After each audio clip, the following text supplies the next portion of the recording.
So hello guys, welcome back to my channel. और ये है थर्ड पार्ट और ये है भाषा। चिंता नहीं करो, बोर बिल्कुल तो मैं कहाँ पे थी? एग्ज़ाम डे पे। हाँ, 21 मई को मेरा एग्ज़ाम था। तो मैं और मेरा भाई साथ में गए थे, अकेले तो जा नहीं सकते। तो हम लोग गए एग्ज़ाम सेंटर पे और भाई साहब क्या भीड़ थी, क्या भीड़। ऐसा लगा था पूरे कानपुर के लोग वहीं आ गए। हे भगवान, हमने कहा इतना इतना कंपटीशन, इतना तो नीट में नहीं रहता, इतना इसमें था। सही बता रहे तो कंपटीशन पूछो नहीं, इतनी भीड़ इतनी भीड़। ठीक है, एग्ज़ाम सेंटर में गए। इस बार एग्ज़ाम सेंटर मेरा अच्छी जगह गया, सही बताऊँ तो आ गए। मैंने एग्ज़ाम 9 बजे आए थे, स्टार्ट होने वाला था और मैं 8:30 या 8 बजे वहाँ पहुँच गई थी एग्ज़ाम सेंटर के अंदर। मैं गई 8:30 बजे, मैंने एंट्री ले ली थी। 9 साढ़े 9 बजे एग्ज़ाम था। 1 घंटे में सही बता केवल राधा रानी का जाप किया मैंने और मेडिटेशन कर रही थी। स्ट्रेस ना हो, स्ट्रेस लगी, फिर भी मेरे हाथ पैर सब काँप रहे थे। पता नहीं क्यों, मेरी तैयारी थी फिर भी काँप रहे थे। फिर अंदर गए, एग्ज़ाम स्टार्ट हुआ। 3 घंटे का एग्ज़ाम। 1 बजे एग्ज़ाम ख़त्म हुआ था, 1-1:30 बजे एग्ज़ाम ख़त्म हुआ था। मुझे करेक्ट टाइमिंग नहीं याद है। तो फिर अच्छा, ऐसे टाइम जब पढ़ो तो टाइम लगता है इतनी जल्दी गुजर नहीं रहा, तो धीमे धीमे टाइम हो रहा है। लेकिन जब एग्ज़ाम देना था, एग्ज़ाम था तो उसमें टाइम चाहिए, तो टाइम ऐसे पूछो, वो 3 घंटे मुझे 5 मिनट जैसे लगे भाई साहब। क्या बोले, फिर तो मैंने मतलब 10 मिनट आई थिंक पहले कर लिया था और फिर उसके बाद मैंने समझ लिया 10 मिनट पहले मेरा ख़त्म हो गया। हाँ, लेकिन पिछली बार से डिफ़िकल्ट, मैं सही बताऊँ 2024 वाले से 25 वाला थोड़ा डिफ़िकल्ट था मुझे। हाँ, डिफ़िकल्ट था, ठीक था, मतलब मॉडरेट था, बहुत ज़्यादा भी नहीं डिफ़िकल्ट नहीं, नेक्स्ट लेवल का मॉडरेट था, ठीक आया था। जिसने पढ़ा होगा वो अच्छे से कर पाया होगा, वैसा था। तो फिर मैंने वहीं पर एग्ज़ाम मतलब सेंटर पे ही अपने नंबर जोड़ लिए और मुझे जो पक्के सही लग रहे थे, मैं मुझे ऐसे जैसे मैंने कन्फ्यूजन से 50-50% वो सब भी नहीं, मैंने अपने नंबर जोड़े जो मुझे पक्का सही थे। 120 में से 89 नंबर आ रहे थे मेरे। तो फिर भी भैया ने पूछा कैसा गया, मैंने नहीं बताया क्योंकि उससे पहले एग्जाम में मैंने भैया बताया इतना अच्छा गया, ये गया वो गया। सही मौसम में अच्छा गया था, इसलिए मेरी इतनी कन्फ्यूज़न थी और इस चक्कर में मेरे नंबर चले गए, अच्छे नंबर नहीं आए थे। फिर सर में दर्द हुआ था मुझे, जो मेरा सही भी था वो भी मैंने गलत कर दिया, जो मुझे पता था पक्का आंसर। सर दर्द थी, सिलेक्ट करने के उस समय वहाँ मुझे समझ नहीं आया, बाहर निकल के समझ में आया कि मैंने गलत कर दिया चीज़ें। और हमने तो भाई बोले थे बहुत अच्छा गया। दूसरे टाइम मैंने बताया उसको कि मेरा कैसा गया वो। हमने कहा देखो जब रिजल्ट आएगा तब देखना, आंसर की कभी भरोसा नहीं करना, जब रिजल्ट आएगा तब देखना। मुझे इतना था कि 90 तो आ जाएंगे और 1-2 तुक्के सही चले गए तो 90 पर चले जाएगा। लेकिन कहते हैं ना कि अच्छे लोग के साथ कम ही अच्छा होता है। आंसर की आई, मैंने नहीं मिलाने वाली थी क्योंकि मेरा 1 जून को इंटरनेशनल एग्जाम था, तो मेरा वो ख़राब हो जाता है, इस वजह से मैंने नहीं मिलाने को कहा था। लेकिन भाई ने कहा अच्छा ठीक है तुम ना देखो, हम देख रहे हैं। भाई देख कर हम कैसा नहीं देखेंगे। मिलाया भाई ने, मेरे 81 नंबर बन रहे थे आंसर की मैच करी। और जब मैंने एग्ज़ाम सेंटर पर चेक किया तो मैंने 90, फिर भरोसा नहीं किया। मैंने कहा भैया अभी रिजल्ट आनी तो वो तुम देखना। फिर जब तक हम लोग मतलब कोई ऑब्जेक्शन लगाते कुछ लगाते आंसर, क्योंकि अगले दिन ही रिजल्ट पब्लिश कर दिया, ना बोनस मार्क मिल सकता ना कुछ मिल सकता। मैंने कहा तो और वही आया जो मेरे आंसर की 81 नंबर है मेरे। फिर भी ठीक ठाक अच्छे खासे आए थे कि कोई ना कोई गवर्नमेंट मिल ही जाता, 120 में से 81। लेकिन क्या बोलूँ, किस्मत। कट ऑफ इस साल इतने हाई गए कि पूछो नहीं। जिनके 100 थे या 100 से ऊपर उनको ही गवर्नमेंट कॉलेज मिला। 90, 95, 98 वाले तब को गवर्नमेंट नहीं मिला। इस साल की बात बताइए, इतनी हाई कट ऑफ चली गई थी। बच्चों की 120 में से 115 आ रहे, 116 आ रहे, ऐसे 3 या 4 नंबर कट रहे, कैसे हो सकता है? अब क्या स्कैम हुआ क्या हुआ कुछ नहीं पता।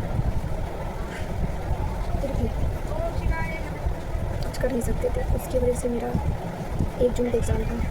तो फिर मैंने फिर भी मन तो नहीं लग रहा था पढ़ने में, लेकिन 1 जून का एग्ज़ाम था, जैसे तैसे मैंने पढ़ा कि भाई ये नहीं तो एम्स नर्सिंग का निकल जाए, वो तो सबसे अच्छा है, लेकिन वो बहुत हार्ड होता है। फिर वो भी मैं देने गई थी, पढ़ाने चली गई, वहाँ पढ़ाने चली गई। हमने कहा जब भैया वहाँ देखेगा अपना तो बता देगा घर वालों को हुआ सिलेक्शन नहीं हुआ।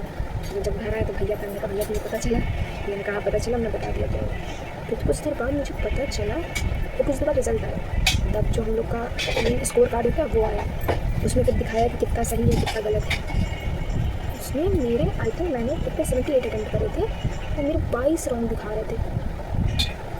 मैंने कहा 22 कैसे राउंड हो सकते हैं? 22 की उससे ज़्यादा थे, मुझे याद नहीं इतना। मैंने कहा है इतने राउंड में, तो मैंने अपना चेक किया तो इतने राउंड तो मेरे नहीं हो सकते। बाद में अगले दिन मुझे पता चला, मतलब यूट्यूब पे बहुत सी लड़कियाँ हैं और बहुत सारे चैनल, उनसे पता चला कि इसमें भी स्कैम हो गया। बच्चों ने जितने गलत नहीं करे हैं उतने उनके उसमें रॉन्ग क्वेश्चन दिखा रहे। बच्चों की लिस्ट में नाम नहीं, इतना अच्छा पेपर करके आए हैं। सबने मतलब अपने ब्लॉग में वीडियो डाला था कि मैंने इतने से इतने अटेम्प्ट किया है, मेरा निकल जाएगा। वो इतनी अच्छी लड़कियाँ पढ़ने में नहीं थी किसी का मेरिट लिस्ट में नाम नहीं, और कुछ कुछ जो ना पढ़ने वाले हैं उनका मेरिट लिस्ट में नाम था। वाह, पता चला कि ये इसमें भी स्कैम हो गया, लेकिन हम लोग कुछ कर नहीं सकते क्योंकि रिजल्ट पब्लिश हो गया था। मेरी किस्मत ही खराब है, क्या ही बोला, यही बोल सकती हूँ कि किस्मत ही खराब है। फिर उसके बाद मैंने एक फॉर्म भरा था एम्स पैरामेडिकल का, लेकिन उसमें ये दिक्कत, उसका सेंटर यहाँ कानपुर में नहीं था, बाहर था। कानपुर में सेंटर ही नहीं दिखा रहा था। लेकिन मेरे भाई ने जब पूरा मेरा फॉर्म भरा, उसके बाद उसमें एग्ज़ाम सेंटर का ऑप्शन आया और कानपुर सेंटर नहीं था, लेकिन भैया ने भर चुका था तो उसने भर दिया, क्योंकि दिल्ली में मेरे फैमिली वाले रहते हैं, तो मेरे भाई ने भर दिया था। तो फिर ये हुआ कि चलो ठीक है, देखेंगे, अगर जाएगा दिल्ली में तो फैमिली वाले रहते हैं तो चले जाएंगे देने। और उसका एग्ज़ाम था 28 जून को एग्ज़ाम था। अब मेरा क्योंकि दोनों रिजल्ट आ गया था, दोनों में नर्सिंग में नहीं हुआ, मुझे पैरामेडिकल करना नहीं था, लेकिन फिर भी सोचा दूँगी यार कुछ भी फिर थी। लेकिन मैंने तैयारी करने का सोचा कि अब फॉर्म भरा तो पढ़ के दूँगी। फिर 2-3 दिन मैंने अच्छे से पढ़ा, उसके बाद पता नहीं क्या हुआ, मेरा मन बिल्कुल हट गया, मेरे दिमाग में बात गुजरी, नर्सिंग नहीं निकला, क्या करेंगे, हो सकता है ये भी ना निकले, क्योंकि इसमें पैरामेडिकल में बहुत कॉम्पिटिशन था, जिसमें बॉयज़ भी देने वाले हैं, गर्ल्स भी, नीट के बच्चे भी देने वाले हैं, क्योंकि इस बार पेपर टफ आया था और सीटें थी केवल 600। मैंने कहा नहीं होगा, मेरे मन में ये बैठ गया था, जब मैं जितना पॉजिटिव सोच रही थी मेरे मन में बैठ गया था कि नहीं निकलेगा। फिर उसको पढ़ाई नहीं हुई, 1 घंटा 2 घंटा ऐसे मैं पूरे दिन भर पढ़ती थी। पता चला कि पोस्टपोन हो गया एग्ज़ाम, 13 जुलाई को हो गया। मेरे पास 1 महीना और बचा था, लेकिन फिर भी मैं नहीं पढ़ पाई। जितना पढ़ना, जितना मतलब थोड़ा ही बहुत पढ़ती थी, मन ही नहीं लग रहा था। फिर मैंने बीएससी नर्सिंग काउंसलिंग भरी थी, क्योंकि ठीक ठाक नंबर आए थे 81, तो मैंने काउंसलिंग भरी। फर्स्ट राउंड में मैंने सारे गवर्नमेंट भर दिए कि इस होप से कि शायद एक मिल जाए, शायद। लास्ट में एक प्राइवेट भर दिया था, यहाँ मेरी गलती हो गई, मैं सरकारी चक्कर में पड़ गई, तो ना प्राइवेट मिला ना सरकारी, मुझे कोई कुछ नहीं अलॉट हुआ। तो प्राइवेट नहीं अलॉट हुआ इतना ठीक ठाक नंबर पर, क्योंकि मैंने उससे सबसे लास्ट में प्रायोरिटी दे दी थी। अब सेकेंड राउंड स्टार्ट हुआ बीएससी नर्सिंग का, तो उसमें मेरे भैया ने कहा कि मतलब मेरे रिलेशन वालों से या जान पहचान थी, उनसे पता किया नर्सिंग का कॉलेज में जिसमें सबसे कम फीस हो, ऐसा पता किया। तो मेरे एक सर थे, वो उस कॉलेज में पढ़ा चुके हैं, तो मैंने वो कॉलेज की फ़ीस पता कर सबसे कम फीस उसकी थी। तो इस बार मैंने केवल 3 प्राइवेट कॉलेज भरे, गवर्नमेंट नहीं भरे थे, बहुत रिस्क था। फिर थर्ड राउंड मॉक राउंड होता है, उसमें सीट मिले ना मिले, तो मैंने सेकेंड राउंड में भरा है और केवल प्राइवेट भरे हैं। तो देखते हैं कोई कॉलेज मिलता है नहीं मिलता है, मैं एडमिशन लूँगी नहीं लूँगी, प्राइवेट करूँगी नहीं करूँगी, वो सब आपको आगे वीडियो से पता चलेगा अगर कुछ होगा तो। और मैं एम्स पैरामेडिकल एग्ज़ाम में नहीं किया, मैंने बता देना चाहती हूँ, क्योंकि काउंसलिंग वाला दिल्ली में गया है, फिर वहाँ जाओ आओ, पैसे की थोड़ी प्रॉब्लम है, तो आने जाने के लिए कोई निकल जाता है तो पैसे वसूल हो जाते, नहीं निकलता है तो बहुत खरीदा। और वो दिल्ली चला गया, आने जाने में क्या पैसे लगा देंगे, तो इस चक्कर में मैंने जो एम्स पैरामेडिकल का एग्ज़ाम दिया, मैं डर भी गई थी, मैंने तैयारी भी नहीं करी थी, मैंने जैसा आपको पता कि मैं